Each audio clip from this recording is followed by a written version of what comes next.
RC16 నుంచి అఫీషియల్గా 2 పోస్టర్లు అయితే రిలీజ్ చేశారు మన రామ్ చరణ్ గారి లుక్స్. సో మెయిన్గా చూసుకుంటే లుక్స్ ఎలా ఉన్నాయి అంటే మన బుచ్చిబాబుతో వస్తున్న ఈ ఫిలిం అనేది మనకు మినిమం హైప్ అయితే ఉంది. సో మూవీ కట్టిన టైటిల్ వేసరికి పెద్ది. సో పెద్ది అనేది మీకు తెలిసే ఉంటుంది, ఒక అందరికి ఒక హెడ్ అన్న టైప్లో అన్నట్టు అనుకోవచ్చు. సో ఇదే మీనింగ్ వస్తుంది అన్నట్టు తిరగబడుతుంది. మెయిన్గా చెప్పాలంటే ఈ ఫిలిం అనేది ఏ డ్రాప్లో స్టార్ట్ అవుతుంది అనేది మనము కొంచెము అది వదిలేస్తే అక్కడ పోస్టర్లో ఏముందని మాట్లాడుకుంటే మన రామ్ చరణ్ గారు సిగరెట్ పెట్టే స్వాగం అయితే బాగుంది. ఆ పోస్టర్ పక్కన ఇంకొక పోస్టర్ బ్యాట్ పట్టుకున్నారు చూడండి, అది బ్యాట్ అనుకుంటున్నా మాక్సిమం. సో ఆ సీన్ అనేది చూసుకున్నట్టయితే మన కొంచెం ఇంకొక వేరే డ్రాప్లో ఉంటుంది. అది ఫైట్ సీన్స్ కానీ అవన్నీ కానీ ఊర మాస్లు ఉంటున్నాయి.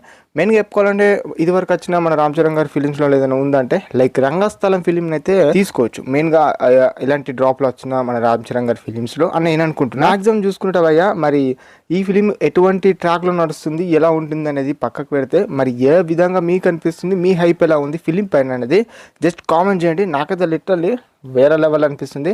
అండ్ మన బుచ్చిబాబు గారితో వస్తున్న ఈ ఫిలిం అనేది ఇది సెకండ్ ఫిలిం. మీకు తెలిసే ఉంటే ఉప్పైన ఫిలిం ఫస్ట్, సెకండ్ ఇది. సో ఈ ఫిలింతో ఒక మంచి హైప్తోని చాలా మంది హోప్స్ పెట్టుకున్నారు.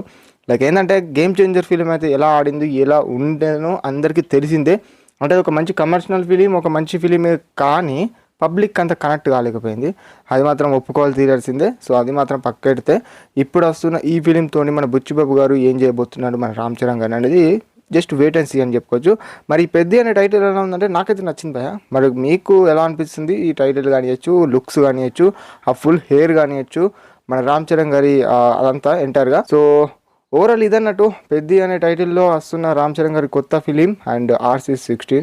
అండ్ మరి చూడాలి నెక్స్ట్ అప్కమింగ్ అప్డేట్స్ ఏముంటాయి, మరి ఎలా ఉంటుంది అనేది జస్ట్ వెయిట్ అండ్ సీ అని చెప్పుకోవచ్చు. ఇది ఒక స్పోర్ట్స్ డ్రామా అంటున్నారు, ఇది కొంచెము వేరే విలేజ్లో జరిగే స్టోరీ అంటున్నారు. ఇవన్నీ మనం రూమర్స్ అని చెప్పుకోవచ్చు. మ్యాక్సిమం మూవీ నుంచి వస్తున్న ఇన్ఫర్మేషన్ బట్టి మనం నెక్స్ట్ చూడాలి ఫర్దర్గా ఏం జరగబోతుంది అనేది. దిస్ ఈజ్ మై ఒపీనియన్ భయ. అండ్ ఈ వీడియో మీకు నచ్చినట్లయితే డూ సబ్స్క్రైబ్.